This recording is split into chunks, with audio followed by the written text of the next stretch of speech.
പകർച്ചപ്പനി മൂലം തലസ്ഥാനം വിറയ്ക്കുമ്പോൾ പ്രതിരോധ പ്രവർത്തനങ്ങൾക്ക് ചുക്കാൻ പിടിക്കേണ്ട തിരുവനന്തപുരം മെഡിക്കൽ കോളേജിൽ നിന്നുള്ള ദൃശ്യങ്ങളാണിത്. മാരക രോഗങ്ങൾക്കുൾപ്പെടെ നൽകേണ്ട ജീവൻ രക്ഷാ മരുന്നുകൾ തീർത്തും വൃത്തിഹീനവും സുരക്ഷിതമല്ലാത്തതുമായ മുറികളിൽ കൂട്ടിയിട്ടിരിക്കുന്നു.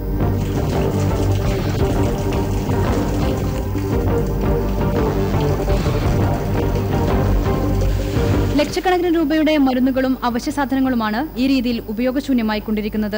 ആശുപത്രികൾ മരുന്നുകളുടെ ദൗർലഭ്യം നേരിടുമ്പോഴാണ് കൈവശമുള്ള മരുന്നുകൾ പോലും ശരിയായ വിധം സൂക്ഷിക്കാതെ മെഡിക്കൽ കോളേജ് അധികൃതരുടെ ഗുരുതരമായ അനാസ്ഥ. മെഡിക്കൽ കോളേജിലെ ഉദ്യോഗസ്ഥന്മാർ അനാസ്ഥ കൊണ്ട് മാത്രം ഇത്തരം പ്രവൃത്തികൾ നടത്തുന്നതാണ്.